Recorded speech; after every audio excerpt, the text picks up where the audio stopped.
গিন্নি, কোথায় তুমি? হ্যাঁ গো, বলো, কাজে যাচ্ছ তুমি? হ্যাঁ গো, যাই, কাজে যাই। দেরি হলে মালিক আবার রাগ হবে। ঠিক আছে গো, যাও তাহলে।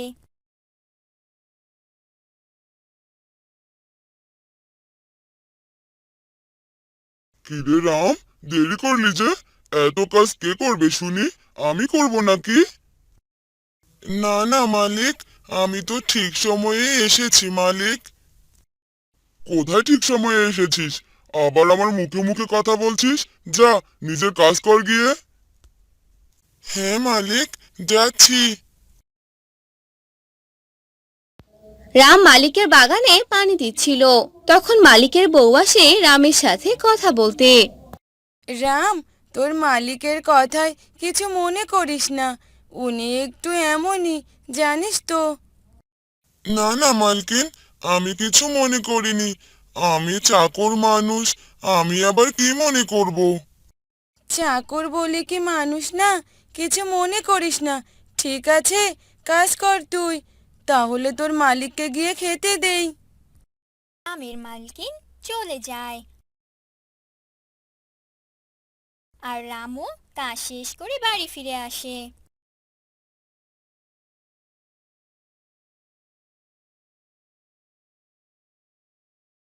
গিন্নি, ও গিন্নি, কোথায় গেলে?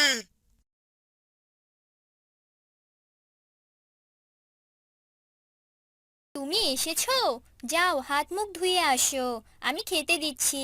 তোমার মেয়ে তোমার জন্য না খেয়ে বসে আছে, একসাথে খাবে বলে।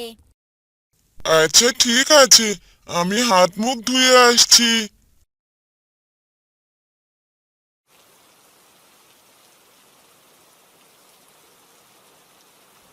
মা দেখো, বৃষ্টি পড়ছে। বৃষ্টি আমার খুব ভালো লাগে। এখন তো বৃষ্টির সময়, এখন দু একদিন পর পরই বৃষ্টি আসবে। বাবা, অনেক দিন হলো ভালো মন্দ কিছুই খাই না। বর্ষার দিনে যদি ইলিশ ভাজা খেতে পারতাম। খুব খেতে ইচ্ছে করছে বাবা। বর্ষার দিনে ইলিশ ভাজা খিচুড়ি দিয়ে খেতে খুব ভালো লাগে। ইলিশ মাছের তো অনেক দাম মা। আমরা গরিব মানুষ, এত দাম দিয়ে ইলিশ মাছ কেনার ক্ষমতা আমাদের নেই। একটু দেখো না বাবা, যদি পারো। খুব খেতে ইচ্ছে করছে ইলিশ ভাজা। আচ্ছা রে মা, চেষ্টা করব। ঠিক আছে বাবা, আমার খাওয়া হয়েছে। আমি শুতে গেলাম। রামের মেয়ে ঘুমোতে যায়, আর এদিকে রাম একটু চিন্তায় পড়ে যায়। গিন্নি, কি করা যায় বলো তো? মেয়ে যে ইলিশ ভাজা খেতে চাইলো, এত আশা করে বললো, খাওয়াতে না পারলে আমাদের শান্তি লাগবে না। মেয়েটাকে তো ভালো মন্দ খাওয়াতেও পারি না।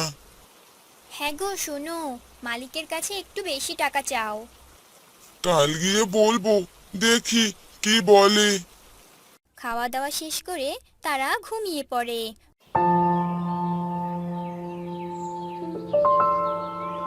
পরের দিন সকালবেলা রাম কাজে যায়। রামের মালিক বসেছিল। রাম তার মালিকের কাছে যায় কথা বলতে। মালিক, একটু কথা ছিল। তোর আবার কি কথা আছে? কি বলবি তাড়াতাড়ি বল।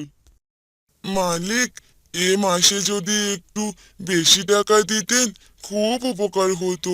আমার মেয়েটা ইলিশ মাছ খেতে চেয়েছে। যা টাকা বেতন পাই, এতে তো ইলিশ মাছ কিনতে পারবো না। ইলিশ মাছের যে অনেক দাম। তোর মেয়ে ইলিশ মাছ খেতে চেয়েছে তো আমি কি করব শুনি? টাকা বেশি দেবো কেন? কাজ তো করতে যাস না, ফাঁকিবাজি দেওয়ার চিন্তা শুধু। মালিক, আমি বাড়ির সব কাজ করব এখন থেকে। আর কোনো কাজের লোক লাগবে না। দরকার নেই, এমনিতেই তো নিজের কাজ করতে চাস না। এরপর বাড়ির সব কাজ করতে দিলে না খেয়ে থাকতে হবে আমাকে। না মালিক, আমি সব কাজ ঠিকভাবে করব।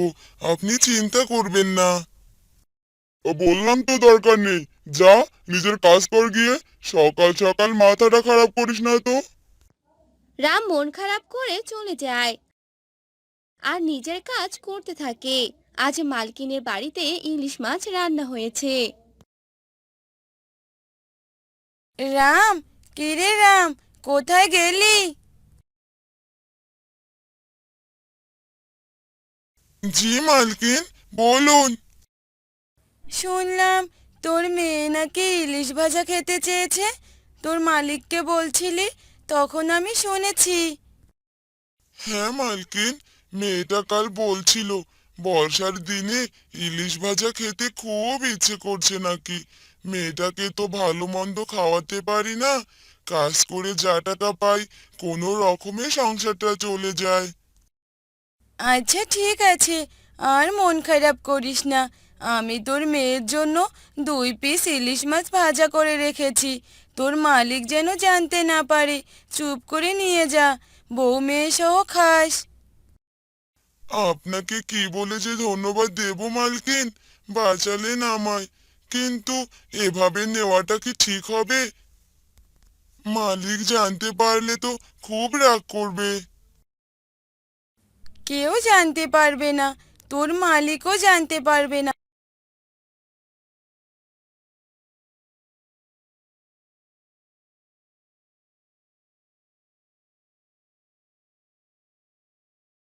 এরপর রাম ইলিশ ভাজা নিয়ে বাড়ি যায়। রামের মালিক রামের সাথে খারাপ ব্যবহার করলেও রামের মালকিন রামকে অনেক ভালোবাসতো। গিন্নি, ও গিন্নি, কোথায় গেলে? দেখো কি এনেছি। কি হলো, এভাবে ডাকছো কেন? দেখো, ইলিশ ভাজা এনেছি। এই ইলিশ মাছ ভাজা তুমি কোথায় পেলে গো? আজ মালিকের বাড়িতে ইলিশ মাছ রান্না হয়েছিল, মালকিন আমাকে চুপ করে দিয়েছে আমাদের জন্য। মালকিন অনেক বড় মনের মানুষ, মালকিনের ভালো হোক। মেয়েকে ডাকো, চলো সবাই একসাথে মিলে খাই। এরপর তারা খেতে বসে। রামের মেয়ে ইলিশ ভাজা দেখে অনেক খুশি হয়।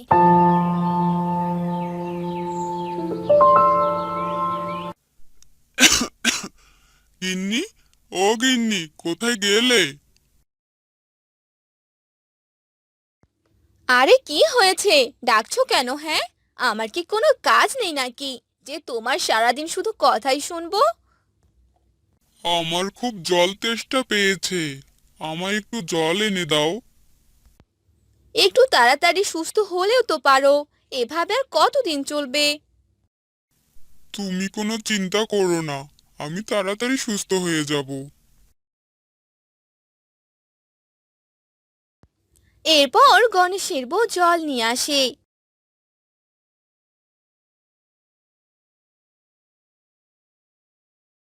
আর গণেশ জল খেয়ে নেয়।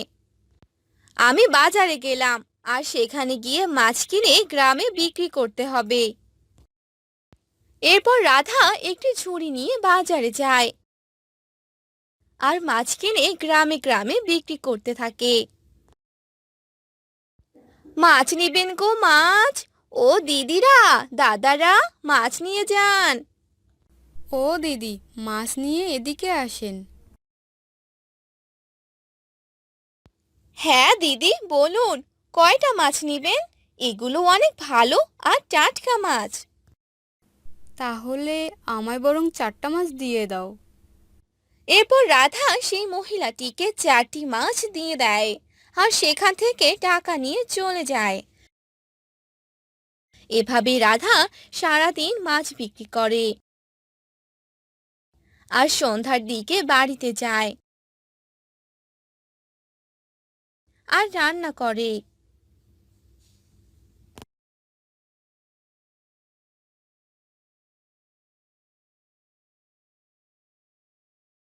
হ্যাঁ গো, এই নাও, খাবার খেয়ে নাও।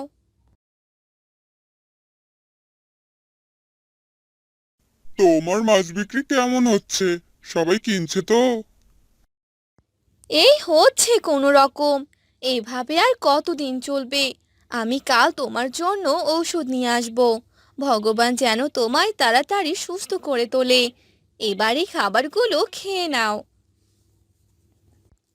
এরপর গণেশ খাবার খেয়ে নেয় আর রাতে ঘুমিয়ে পড়ে। পরদিন সকালে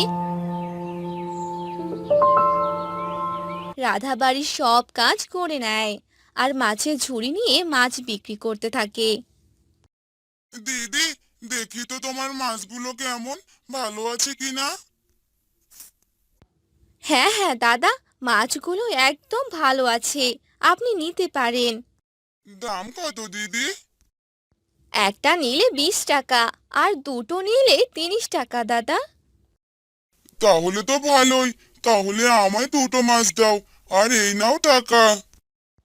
এরপর রাধা সেই লোকটিকে মাছ দিয়ে দিল আর সেখান থেকে চলে গেল। বিকেলে গণেশের জন্য ঔষধ নিয়ে বাড়িতে ফিরে এলো। এভাবে কেটে গেল বেশ কয়েকদিন, কিন্তু গণেশ সুস্থ হচ্ছিল না। এই নিয়ে রাধা অনেক চিন্তায় পড়ে গেল। এবার কি করব আমি? সংসার কিভাবে চলবে? মহাজনের কাছে অনেক বাকি রেখেছি, তাই মহাজন যে আমায় কোনো মাছ দিতে চাচ্ছে না। আরেকবার গিয়ে দেখি কি হয়।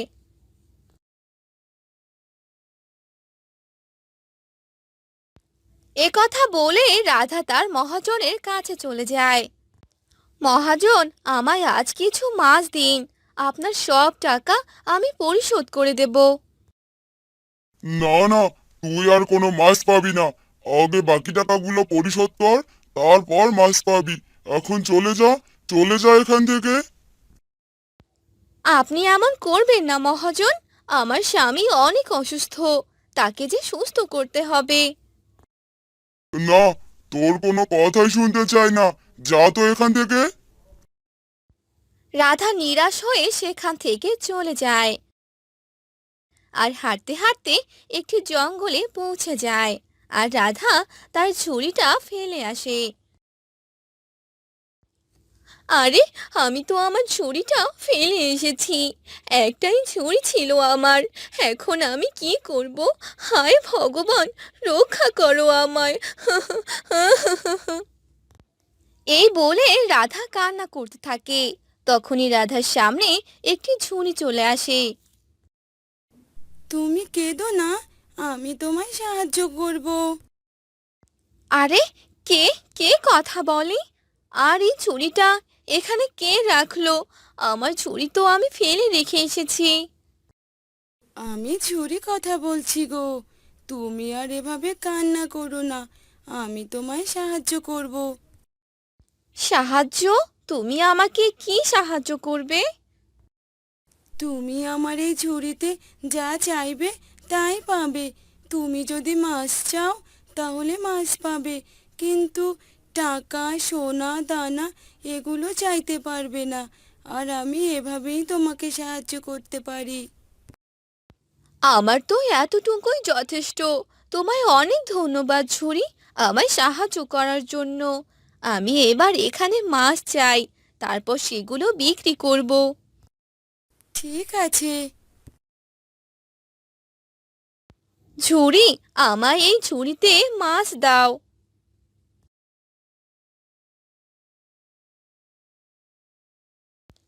এরপর রাধা সেই মাছগুলো নিয়ে গ্রামে গ্রামে বিক্রি করতে লাগলো। আর এভাবেই সবগুলো মাছ বিক্রি হয়ে গেল। হ্যাঁ গো, এই দেখো, আজ আমি কত টাকা পেয়েছি। এত টাকা পেলে কোথা থেকে? কে দিয়েছে তোমায় এতগুলি টাকা?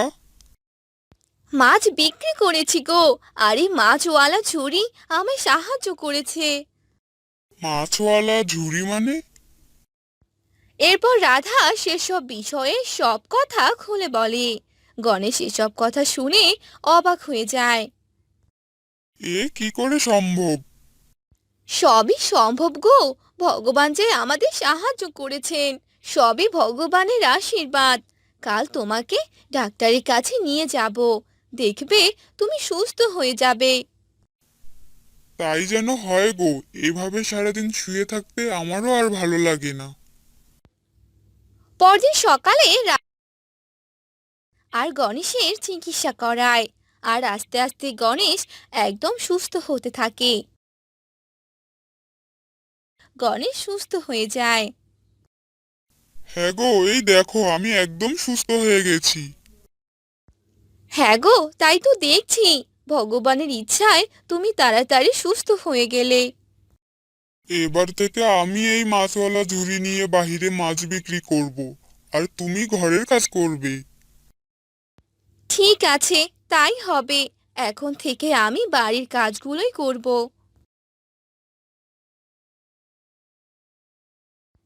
কয়েকদিন পর গণেশ সেই মাছওয়ালা ঝুড়ি নিয়ে বাহিরে গেল আর মাছ বিক্রি করতে লাগলো। আর গণেশ তার মাছের ব্যবসা ভালোভাবে করতে লাগলো। অবশেষে গণেশ একজন ভালো মাছের ব্যবসায়ী হয়ে উঠল। গিন্নি দেখো, আজ আমরা কত ধনী হয়ে গেছি। সবই হয়েছে মাছওয়ালা ঝুড়ির জন্য। এই ঝুড়ি যে আমাদের জীবন বদলে দিল। হ্যাঁ গো, তুমি একদম ঠিক বলেছ। এখন আর আমাদের কোনো অভাব নেই। তারপর থেকে গণেশ ও রাধা সুখে শান্তিতে সংসার করতে লাগলো।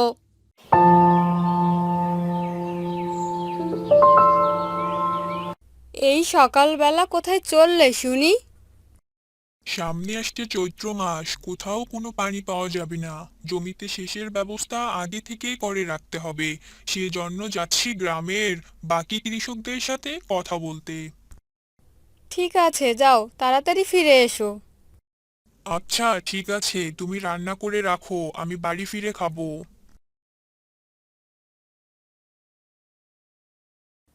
কুমার বাকি কৃষকদের কাছে যায়। গ্রামের সব কৃষকদের চেয়ে কুমারের জমি বেশি ছিল।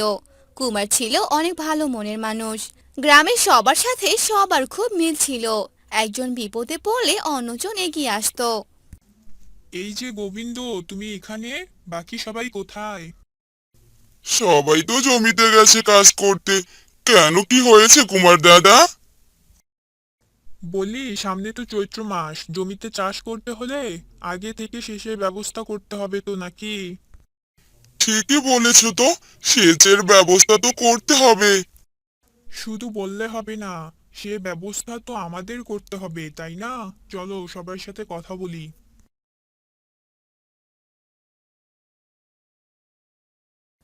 কুমার আর গোবিন্দ বাকি কৃষকদের কাছে যায় কথা বলার জন্য।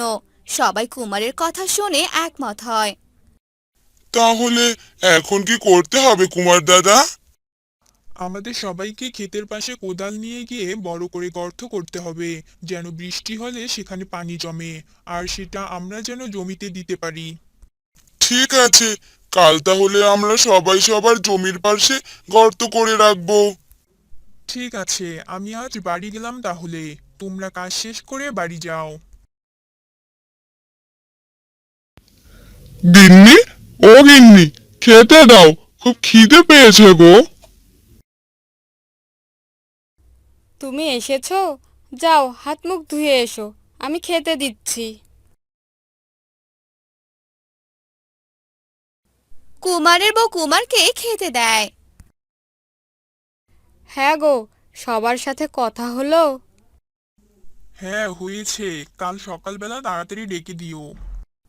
আচ্ছা ঠিক আছে, তুমি খাওয়া শেষ করে ঘুমিয়ে পড়ো তাড়াতাড়ি তাহলে।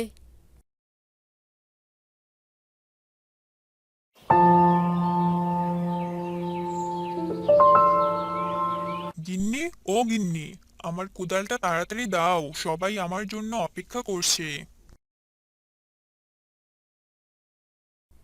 এই যে নাও তোমার কোদাল।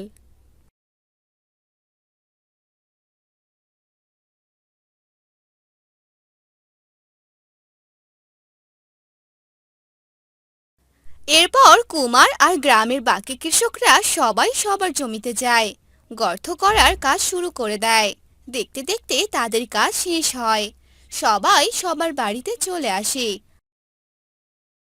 আর বৃষ্টির জন্য অপেক্ষা করে।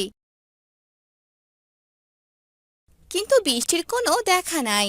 গোবিন্দ সহ বাকি কৃষকরা কুমারের বাড়িতে যায়।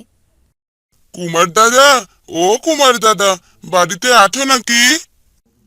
কে ডাকছে আমায়? দেখি তো। ও, তোমরা এসেছো? হ্যাঁ গো কুমার দাদা, অনেকদিন তো হলো বৃষ্টির দেখা নেই। জমি মাঠ সব তো মরুভূমি হয়ে গেছে, কোথাও কোনো পানির ব্যবস্থা নেই। সেটাই তো দেখছি, কি যে করব, কোনো উপায়ও খুঁজে পাচ্ছি না। এখন সব ভগবানের উপর। আরো কিছুদিন দেখি কি হয়। হ্যাঁ, ঠিক বলেছ। আর কদিন দেখি, ভগবান নিশ্চয়ই আমাদের কষ্ট বুঝবেন। হঠাৎ একদিন কুমারের বাড়িতে এক সাধু বাবা আসে। বাড়িতে কেউ আছিস? কে ডাকছে? ও, সাধু বাবা আপনি?